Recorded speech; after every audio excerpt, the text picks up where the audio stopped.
Everyone.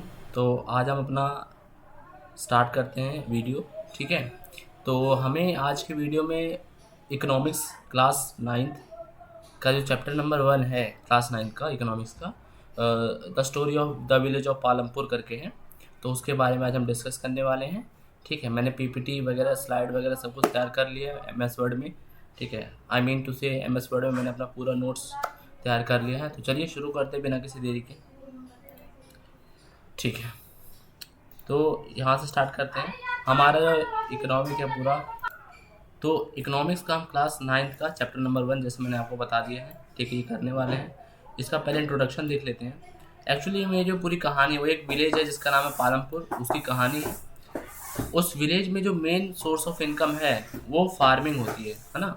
यानी कि ये जो विलेज पालमपुर है इसके अंदर आप जो मेन सोर्स ऑफ इनकम देखोगे, कोई भी व्यक्ति कोई भी फार्मर अगर कोई चीज़ कमा रहा है तो किसके दम पे कमा रहा है? फार्मिंग के दम पे कमा पा रहे हैं। ठीक है, अदर एक्टिविटी भी होती है, जाहिर सी बात है कुछ और एक्टिविटी भी होगी वहाँ पे, जैसे स्मॉल स्केल मैन्युफैक्चरिंग होती है, डेयरी ट्रांसपोर्टेशन का काम होता है और भी बहुत सारे काम होते हैं। स्मॉल स्केल मैन्युफैक्चरिंग का मतलब होता है छोटे लेवल पर कुछ आप मैन्युफैक्चर कर रहे हो। ठीक है, और डेयरी ट्रांसपोर्टेशन का मतलब क्या होता है? जैसे आपने देखा होगा कि गाय का दूध सप्लाई करने के लिए ग्वाले वगैरह होते हैं ना, तो ये डेयरी ट्रांसपोर्टेशन का भी काम वहाँ पे पालमपुर में हो रहा है बाकायदा। ठीक है, नेक्स्ट आगे बढ़ते हैं।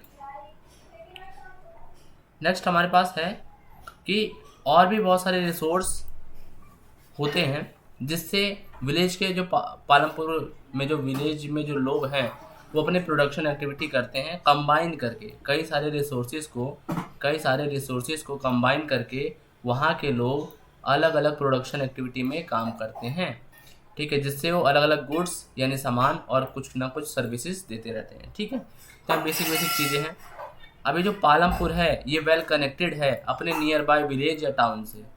होता ये है कि बेसिकली जैसे मान लो कि तो मैं बता रहा था कि जैसे मान लो कि यहाँ पे ये हमारा पूरा मान लीजिए ये मतलब चौराहा होता है ना, किसी भी विलेज का एक चौराहा होता है, तो मान लीजिए चौराहा है। अब हो ये रहा है कि जो विलेज है पालमपुर, मान लो पालमपुर है, ठीक है, ये हर तरफ से कनेक्टेड है। ठीक है, नियर बाय विलेज, अगर कोई आसपास विलेज है वहाँ से भी कनेक्टेड है, और अगर कोई बाहर दूर अगर कोई मान लो टाउन है, तो यहाँ पे एक टाउन की बात भी कही गई है कि रायगंज। ठीक है, रायगंज एक टाउन है जिससे कनेक्टिविटी प्रदान करता है कौन? पालमपुर। ठीक है, यानी कनेक्ट करता है, यानी कि एक तरीके से मतलब डोर का काम करता है। ठीक है, कि अगर आपको रायगंज जाना है किसी विलेज से तो आपको पालमपुर से गुजरना पड़ेगा। ठीक है, इस तरीके का पूरा सेटअप है पालमपुर में। ये अभी इंट्रोडक्शन पढ़ रहे हैं। ठीक है, तो इसे इंट्रोडक्शन ही समझना अभी। तो आगे लिखा है कि road is lined with various mode of transportation including bulk cart, tonga, bogie, motorcycle, jeep और ट्रैक्टर। ये क्या बता रहा है? ये बता रहा है कि अगर आपको एक शहर से दूसरे शहर जाना है तो आपके पास क्या ट्रांसपोर्टेशन के साधन उपलब्ध हैं। तो यहाँ वही बताया गया, सिंपल स्वेल टोंगा है, बोगी है, मोटरसाइकिल है, जीप है, ट्रैक्टर है, ट्रक है, बुलक कार्ट है ना। ये सारी चीज़ें अवेलेबल हैं जिससे आप ट्रांसपोर्टेशन कर सकते हो एक विलेज से दूसरे विलेज तक। फिर आगे एक छोटी सी लाइन में बताता है कि जो पालमपुर है उसमें जो टोटल होम है, जो घर हैं, वो 450 फैमिलीज़ रहती हैं, और वो भी अलग अलग कास्ट की, वेरियस कास्ट की 450 फैमिलीज़ वहाँ पे रहती हैं। ठीक है, आगे बढ़ते हैं और आगे समझने की कोशिश करते हैं। ठीक है, आगे बात कर रहे हैं हम लोग कि जो मेजॉरिटी ऑफ लैंड है वो 80 लोगों ने, और 80 कौन कौन से लोग हैं? जो अपर कास्ट के फैमिली है, जैसे जो एक होता है निम्न जात यानी कि छोटी जात, और एक होता है अपर कास्ट। ठीक है, तो हम ये बात कर रहे हैं कि जो मेजॉरिटी ऑफ लैंड है, सबसे ज़्यादा जो लैंड है वो किसने ओन कर रखा है? वो अपर क्लास के लोगों ने ओन कर रखा है, जो कि कितने हैं? जो कि 80 टोटल हमें देखने को मिलते हैं। 450 फैमिलीज़ हैं जिनमें से 80 लोग ऐसे हैं जो अपर कास्ट के हैं। ठीक है, जो ऊंचे वर्ग के हैं। And house quite large, built of BRICS, plaster with cement. ठीक है, वो ये बता रखा है कि जो अपर कास्ट के जो लोग हैं उन्होंने अपना घर कैसे बनाया है? ईंटों से बनाया है। ठीक है, प्लास्टर उसमें कर रखे, सुंदर मतलब सजा वजा रखा है बढ़िया तरीके से। ये यहाँ पे हमें इन्फॉर्मेशन मिलती है इनकी। ठीक है, जो एससी हैं यानी जो दलित लोग हैं वो 1/3 ऑफ पॉपुलेशन है टोटल, जो कि एक छोटे से स्मॉल सेक्शन ऑफ विलेज में रहते हैं, ठीक है, और उनके छोटे छोटे हाउस है, जाहिर सी बात है ये लोग गरीब होंगे, ऑब्वियस सी बात है ना। तो और इनका घर जो बना है वो मड से बना है और स्ट्रॉ से बना है, यानी कि मिट्टी वगैरह से बनाया गया है, ठीक है, पक्के घर नहीं है, कच्चे घर यहाँ पे हमें देखने को मिलते हैं। ठीक, आगे मेजोरिटी जो हाउस है उसमें इलेक्ट्रिसिटी पाई जाती है। All the tube well are field and power by electricity, यानी कि जो ट्यूबवेल होते हैं जो खेतों में सिंचाई करने का इस्तेमाल किए जाते हैं, उनमें इलेक्ट्रिसिटी से उसका पूरा संचालन किया जाता है। Electricity is used in many small businesses. अभी हमने पढ़ा था कि माइक्रो स्केल पर जो मैन्युफैक्चरिंग हो रही है उसमें आप देखो कि इलेक्ट्रिसिटी का इस्तेमाल हमने पालमपुर में देखने को मिलता है वहाँ पे, ठीक है। 2 प्राइमरी हाउस हैं, प्राइमरी स्कूल हैं, माय फॉल्ट। 2 प्राइमरी स्कूल्स हैं, एक हाई स्कूल पालमपुर में है। यानी आप ये चीज़ अनुमान लगा सकते हो कि पालमपुर को अगर हम कहें कि एकदम पिछड़ा हुआ है तो ऐसा कुछ भी नहीं है, वहाँ स्कूल की भी व्यवस्था है, वहाँ एक हाई स्कूल भी दिया हुआ है ना। और एक जो स्कूल है 1 गवर्नमेंट स्कूल है, प्राइमरी हेल्थ केयर सेंटर है वहाँ पे, एक प्राइवेट डिस्पेंसरी। आप बताओ अब क्या होगा ना, इतना सारा फैसिलिटी एक पालमपुर के अंदर विलेज में दिया गया है। अच्छा, एक और बात बता दूं कि जो हम पालमपुर के बारे में पढ़ रहे हैं, ऐसा कोई भी विलेज रियल में एग्जिस्ट नहीं करता है, ये सिर्फ इमेजिनेशन है। ये आपको बताने के लिए है कि इकोनॉमिक्स असल में होता क्या है, what do you understand by economics terms, ठीक है। तो यहाँ हम ये समझने वाले हैं, आगे बढ़ते हैं। अब आपको इसे ध्यान से समझना है, ठीक है। इसको समझ लिए तो आधे ज़्यादा जंग आप जीत जाओगे, ठीक है। इससे क्वेश्चन भी आता है डायरेक्टली, तो पढ़ते हैं और समझते हैं क्या ही कह रहे हैं। ऑर्गेनाइजेशन ऑफ प्रोडक्शन, कि प्रोडक्शन असल में होता कैसे है ना। अगर मुझे कोई भी चीज़ तैयार करनी होगी तो मुझे कुछ फैक्टर लगेंगे, फैक्टर ऑफ प्रोडक्शन लगेगा, है ना। कुछ ऐसी चीज़ लगेगी जिससे मैं अपने प्रोडक्शन को कर पाऊँ। तो यहाँ पर हम वही पढ़ने वाले हैं कि production of any type of goods and services necessities the service of 4 production factor, ठीक है, जो कि एड करता है, मदद करता है ओवरऑल प्रोडक्शन ऑर्गेनाइजेशन में। सिंप्लीफाई मैं आपको बताता हूँ क्या कहने की कोशिश कर रहा है, बहुत सिंपल तरीके से सुनो ध्यान से। ये कह रहा है सिंपल सी बात कि कुछ भी चीज़ प्रोड्यूस आपको करनी है तो उसके लिए आपको कुछ चीज़ों की ज़रूरत पड़ेगी। तो यहाँ पर हम 4 चीज़ें पढ़ने वाले, बेसिक चीज़, जिन 4 चीज़ों में आप समझ जाओगे कि प्रोडक्शन किस तरीके से होगा, ठीक है। तो जैसे मान लो सबसे पहले हमारा लैंड लगता है, फिर लगती है लेबर, फिर आता है हमारे पास एंटरप्रेन्योरशिप या एंटरप्राइज, या हम कैपिटल की बात करते हैं, ठीक है। अभी मैं आपको एग्जांपल देके समझाऊंगा तब आप अच्छे से समझ जाओगे, है ना। For example, let take example, है ना, एग्जांपल ले लेते हैं। मान लो आपको कोई कंपनी खड़ी करनी है, ठीक है। तो इस कंपनी को आपने खड़ा किया तो जाहिर सी बात है कुछ लैंड तो लोगे, यहाँ लैंड भी तो होगा, ऐसा तो है नहीं कुछ भी अपने आप ही चल जाएगा ना। तो यहाँ लैंड हो गया, तो आपको ये बात समझ आ गई होगी कि लैंड की आवश्यकता है, ठीक है। अब मुझे क्या करना है, मुझे इसमें वर्कर्स की ज़रूरत पड़ेगी, है ना, हायरिंग करनी पड़ेगी। तो यहाँ पे मैं वर्कर्स भी ले आऊँगा, मान लो 1 वर्कर हो गया, 2 वर्कर हो गया, 3 वर्कर हो गया, 4 हो गया, है ना, ऐसे वर्कर आ जाएंगे काम करने वाले। तो यहाँ पे आपने ये भी समझ लिया कि अब लेबर वाला बात भी आप समझ चुके हो, 2 बात समझ गए ना। ये मैं बता रहा हूँ कि कोई भी चीज़ बनाने के लिए, कोई भी चीज़ प्रोड्यूस करने के लिए आपको बेसिक 4 चीज़ों की ज़रूरत पड़ती है। वो 4 चीज़ें कौन कौन सी हैं? वो चीज़ें हैं labour, land, enterprise and capital, ठीक है। अब आगे बात करते हैं। आगे बात है कि ये तो हो गया, अब कैपिटल भी लगेगा। आपने ये लैंड खरीदा, ये लेबर ले आए, लेबर को सैलरी दोगे, है ना। लैंड के बदले क्या होगा, लैंड पे रेंट जाएगा, राइट। तो ये चीज़ तो आप कहाँ से दोगे, जब आपके पास कैपिटल होगा, राइट। जब आपके पास कैपिटल होगा तो आप उसे पे करोगे। एंटरप्राइज का मतलब क्या होता है? एंटरप्राइज का मतलब होता है, सिंपल भाषा में आपको बताता हूँ, कि थिंकिंग और आइडिया, है ना। आइडिया, एंटरप्रेन्योरशिप क्या होता है कि आप कुछ बाकी लोगों से हट के कोई काम कर रहे हो, ठीक है। बाकी लोगों से हट के आप कोई काम कर रहे हो, उसे एंटरप्रेन्योरशिप कहते हैं। कुछ ऐसा बिजनेस टाइप होता है, ठीक है। तो अगर आप कोई आइडिया लेकर आ रहे हो, कोई आपको आइडिया दे रहा है, तो उसको क्या कहते हैं? एंटरप्रेन्योरशिप कहते हैं, ठीक है, बेसिकली। तो किसी भी चीज़ के प्रोडक्शन, अब अगर आइडिया ही नहीं होगा तो आप कहाँ से प्रोड्यूस करोगे? सपोज करो आपके पास आइडिया ही नहीं आया तो कहाँ से प्रोडक्शन होगा? तो ये 4 चीज़ें मेन होती हैं किसी भी प्रोडक्शन को करने के लिए, याद रखना। यहाँ मैंने ये 4 चीज़ें बता दी हैं अच्छे से आपको, ठीक है। और यहाँ पर वही शॉर्ट में लिखा गया है कि लैंड से आप नेचुरल रिसोर्स को ऑब्टेन कर सकते हो, या फिर आप किसी भी बेसिक चीज़ को करने के लिए, आपको कुछ भी बनाने के लिए आपको पहले सबसे लैंड चाहिए होता है। लेबर क्या है? ह्यूमन की नीड पड़ती है प्रोडक्शन की एक्टिविटी को करने के लिए, है ना। गुड्स एंड सप्लाई को आप प्रोडक्शन करने के लिए आपको सबसे पहले तो कैपिटल की ज़रूरत पड़ेगी। उसके बाद हम एंटरप्रेन्योरशिप की बात करते हैं कि कई सारे आपको रिस्क लेने पड़ेंगे, उसके लिए आइडियाज़ चाहिए, इनोवेटिव थिंकिंग चाहिए। वो कहाँ से मिलता है? एंटरप्रेन्योरशिप से मिलता है। ठीक है, तो ये 4 चीज़ें बहुत ज़रूरी हैं किसी भी इकोनॉमी में कोई भी प्रोडक्शन करने के लिए। ये ध्यान रखना, ये क्वेश्चन आता है। ठीक है, ठीक, तो उम्मीद है समझ आ गया होगा। नेक्स्ट आगे बढ़ते हैं। नेक्स्ट जो हमारा टॉपिक है वो ये है कि फार्मिंग इन पालमपुर, कि पालमपुर के अंदर फार्मिंग कैसे हो रही है असल में, है ना। पालमपुर के अंदर फार्मिंग कैसे हो रही है ये हम देखते हैं ज़रा। लैंड इज़ फिक्स, सबसे पहली बात लैंड फिक्स है। ठीक है, पालमपुर के अंदर आप देखोगे तो लैंड फिक्स है। लैंड की जो लिमिट है वो सबके पास फिक्स है एक रेशो में। ठीक है, आगे farming is the primary source of income, अभी पढ़ लिया हमने। कितने लिविंग जो है 75% उसी पे डिपेंडेंट है। यानी कि अगर 100 लोग हैं फार्मिंग करते वक्त, 100 लोग हैं पालमपुर में, तो 75 लोग क्या कर रहे हैं? सिर्फ फार्मिंग ही कर रहे हैं। ठीक है, और कोई भी इंक्रीज अमाउंट ऑफ लैंड नहीं है, ये हमने भी पढ़ा। सिंस 1960 से कोई भी इंक्रीज नहीं हुआ है। ठीक है, लैंड में, ये चीज़ याद रखना।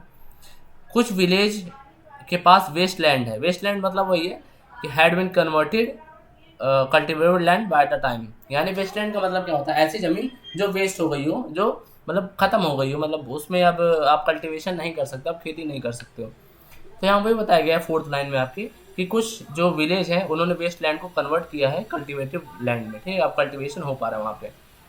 There is no more opportunity to increase the farming production. और कोई भी ऐसी अपॉर्चुनिटी नहीं है जिसमें आप फार्मिंग प्रोडक्शन को बढ़ा सकें। ठीक है, बाय कल्टिवेटिंग न्यू लैंड। कोई भी नया लैंड ही नहीं है, कल्टिवेबल लैंड ही नहीं है, तो कहाँ से अपॉर्चुनिटी आएगी कि आप उसमें कोई फार्मिंग कर सको। ठीक, एक मिनट। ठीक, अब आगे बढ़ते हैं और आगे हम ये पढ़ते हैं और will the land B sustain. ठीक है, चलिए शुरू करते हैं। तो आप सभी को पता है कि लैंड एक वाइटल नेचुरल रिसोर्स है। ठीक है, जिसको रिक्वायरमेंट होती है कि उसे केयरफुली उसका यूजेस किया जा सके। ठीक है, मॉडर्न जो फार्मिंग होती है, मेथड होती है, वो ज़्यादा ओवर यूज़ कर देती है नेचुरल रिसोर्स को। जो मॉडर्न आजकल हम फार्मिंग देख रहे हैं वो अपने लैंड को ओवर यूज़ कर दे रहे हैं, ज़्यादा ही यूज़ कर दे रहे हैं ना।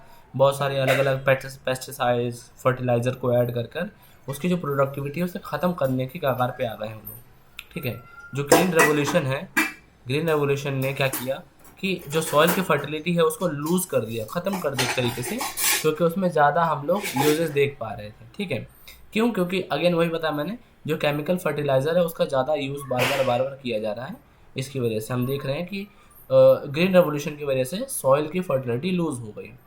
और कंटिन्यूस जो ग्राउंड वाटर हम यूज़ कर रहे हैं इरिगेशन पर्पज़ के लिए, उससे जो वाटर टेबल है वो डिप्लीट हो जा रहा है, ख़त्म हो जा रहा है ना। वाटर टेबल जो है डिप्लीट हो जा रहा है, एंड होने की कगार पे आ गया है। इससे क्या क्या हो रहा है? एनवायरनमेंट जो हमारे रिसोर्स हैं, जैसे सॉइल फर्टिलिटी हो गया, ग्राउंड वाटर हो गया, ये ईयर टू ईयर क्या हो रहा है? डेवलप हो रहे हैं, और ये हार्ड टू रिस्टोर। इन्हें एक बार अगर डिस्ट्रॉय कर दिया तो फिर वापस इनको रिस्टोर करना बहुत ही मुश्किल है, बहुत ही ज़्यादा मुश्किल है ना। तो हमें केयरफुली इसको यूज़ करना पड़ेगा। तो यहाँ पर जो हेडिंग लिखी है ना आपकी, will the land B sustain, तभी सस्टेन हो पाएगा, वरना नहीं होने वाला लैंड सस्टेन। जब तक आपके पास वाटर नहीं रहेगा, आपके लैंड की सॉइल फर्टिलिटी नहीं रहेगी, तब तक कहाँ से सस्टेन करेगा? वो नहीं करने वाला सस्टेन। नेक्स्ट हमारा था ये हो गया, ये हो गया। यहाँ से केमिकल फर्टिलाइज़र से पढ़ना है, तो चलिए ये देख लेते हैं एक बार। तो कह रहा है कि केमिकल फर्टिलाइज़र प्रोवाइड कराता है मिनरल्स हमारे जो प्लांट हैं। ठीक है, ये अवेलेबल करवाता है प्लांट को, लेकिन but leach from the soil and pollute the water sources.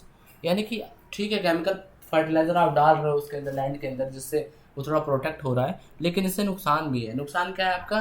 नुकसान ये है कि जब वाटर आप उसमें ड्रेन करते हो नदियों के रास्ते, या फिर आप ट्यूबवेल के जरिए पानी देते हो ना फार्मिंग वगैरह को, तो जो वाटर है वो पोल्यूट हो जा रहा है। वाटर क्या हो रहा है? पोल्यूट हो जा रहा है। ठीक है, ये एक प्रॉब्लम है। ये फर्टिलाइज़र जो होता है वो किल कर देता है beneficial soil micro organism.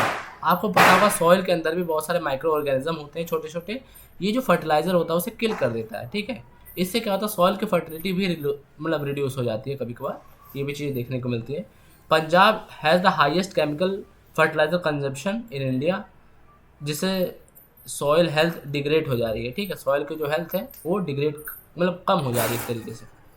Punjab farmer must use more fertilizer and other input to maintain production increasing cultivation cost. ठीक है, तो यहाँ पे ये बोल रहे हैं कि पंजाब के फार्मर्स क्यों इतना ज़्यादा फर्टिलाइज़र यूज़ करते हैं और इनपुट यूज़ करते हैं, क्योंकि उनको प्रोडक्शन मेंटेन करना है, अपनी कल्टीवेशन कॉस्ट को इंक्रीज़ करना है, इसलिए वो बार बार फर्टिलाइज़र ऐड करते जा रहे हैं उसमें। ठीक है, sustainable agriculture require careful environment management, यानी सस्टेनेबल का मतलब होता है लंबे समय तक अगर आप एग्रीकल्चर करना चाहते हो तो आपको केयरफुल तरीके से इन्वायरमेंट मैनेजमेंट करना पड़ेगा।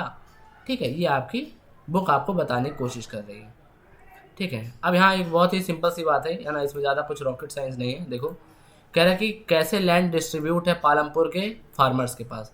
तो ये चार्ट आप देख लीजिए, ये जो लिखा हुआ है ये पूरा आपको इसी में क्लियर हो जाएगा। ठीक है, पूरा चार्ट में देखिए ध्यान से, थोड़ा मैं चार्ट को दिखा देता हूँ पहले। ये देखो चार्ट, ये था, इसको देखो ज़रा क्या है।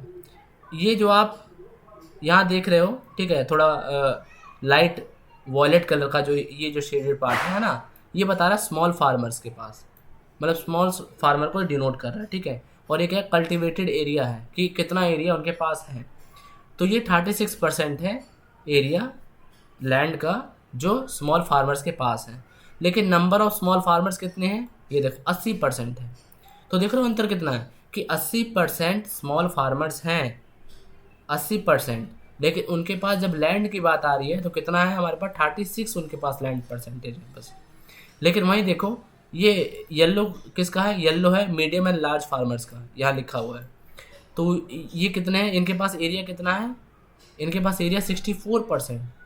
ठीक है, और वो पॉपुलेशन नंबर ऑफ फार्मर्स कितने हैं, वो 20% है। सोचो 20% के पास 65% 64% लैंड है, तो यहीं से अनुमान लगा लो कितना ज़्यादा वहाँ पे डिफ्रेंशिएट है ना। ये आप समझ जाओ इसमें, तो आप पूरी कहानी समझ जाओगे कैसे लैंड डिस्ट्रीब्यूटेड होगा। ठीक, दोबारा अगर किसी को ना समझ आए वीडियो को पीछे करो और देख लो। ठीक है, तो आपको समझ आ जाएगा।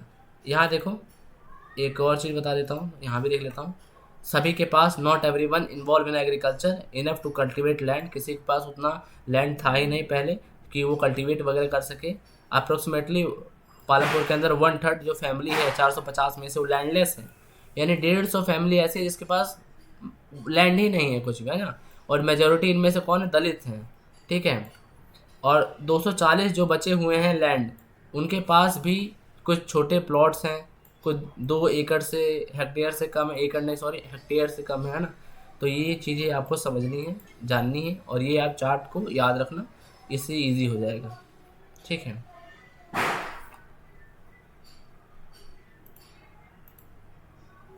नेक्स्ट है कि 60 family medium and large farmers की हैं पालमपुर में, जो कि 2 हेक्टेयर से ज़्यादा लैंड लेकर बैठी हैं, और किसी किसी के पास तो 10 हेक्टेयर से भी ज़्यादा लैंड है।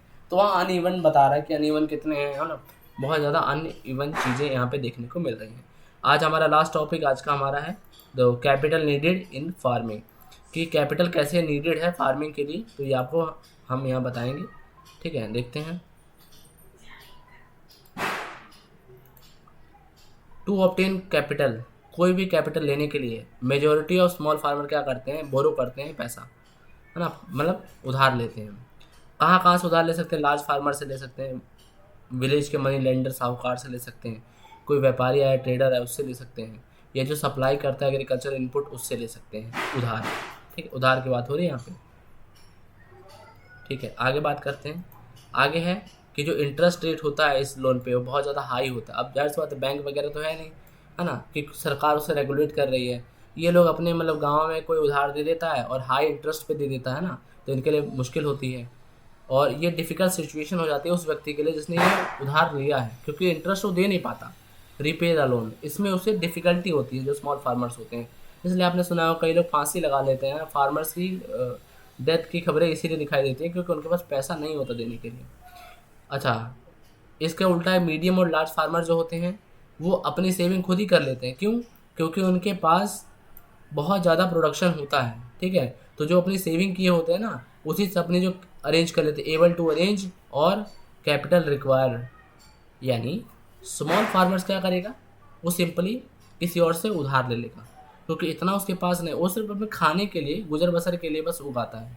लेकिन जो मीडियम और लार्ज फार्मर्स हैं वो अपनी सेविंग खुद ही कर लेते हैं, क्योंकि वो इतना ज़्यादा उगा देते हैं कि वो बेचते हैं, ठीक है, सामान को बेच देते हैं, प्रोडक्शन को बेच देते हैं, उससे उन्हें बहुत ज़्यादा पैसा मिल जाता है, कैपिटल मिल जाता है। और जब कैपिटल मिल जाता है तो फिर हाँ, तो अब इसमें एक और चीज़ बताई गई कि जैसे मान लीजिए स्मॉल फार्मर जो छोटे किसान हैं उनके पास कभी कभार स्मॉल सरप्लस होता है ना। मतलब मान लीजिए कि कोई स्मॉल फार्मर है ना, उसकी 3 ही फैमिली है, एक मियाँ बीवी रह रहे हैं और एक बच्चा रह रहा है ना, इस तरीके से कोई मतलब अपना गुजर बसर कर रहे हैं। तो छोटे प्लॉट पर भी वो इतना उगा पा रहे हैं कि उनका खाना पीना तो हो जा रहा है, और छोटा सा कोई सरप्लस बचा हुआ है वो उन्हें मार्केट में जाकर बेच दे रहे हैं। तो इससे क्या कर रहे हैं कि वो कुछ ना कुछ अपने फैमिली के लिए, ठीक है, नीड्स को पूरा करने के लिए तो कर पा रहे हैं, कुछ स्मॉल सरप्लस बच जा रहा है। और इसके रिजल्ट में क्या होता है कि वीट को सप्लाई किया जाता है मार्केट में मीडियम और लार्ज फार्मर्स के द्वारा, ठीक है। और देखो समझो, ये वही चीज़ें जो मैंने अभी आपको बताया है फुल तरीके से, कि लार्ज और मीडियम जो फार्मर होते हैं वो अपने एक्सेस प्रोडक्शन को बेच देते हैं, अर्निंग को सेव कर लेते हैं और अदर पर्पस के लिए इस्तेमाल करते हैं। अदर पर्पस क्या क्या हो सकता है, ये आखिरी लाइन है बस आपकी, फिर कंप्लीट आपका मतलब पार्ट 1 कंप्लीट हो जाएगा। ये क्या पर्पस होता है, पर्पस ऑफ परचेजिंग कैपिटल, कुछ और चीज़ें खरीदने के लिए, जैसे अब हो सकता है मशीनें खरीदें, ट्रैक्टर खरीदें, है ना, कल्टीवेटर आता है कल्टीवेशन करने के लिए, या फिर आपने गांव वगैरह में देखा होगा कि बहुत सारी मशीनें आने लग गई हैं ना, टेक्नोलॉजी वाली मशीनें आने लग गई हैं। तो जो मीडियम में लार्ज साइज फार्मर होता है वो ये सारी चीज़ें खरीद लेता है जब सरप्लस उसको सोल्ड आउट हो जाता है, ठीक है। तो ये उम्मीद है आपको समझ आ गया होगा ना। तो आज की वीडियो जो पार्ट 1 है वो आपका यही है, ठीक है। पार्ट 2 के लिए जल्दी मैं इसे अपलोड कर दूंगा, ठीक है। अगर आपको ये वीडियो पसंद आई हो, like and subscribe my channel for more upcoming videos. Thank you.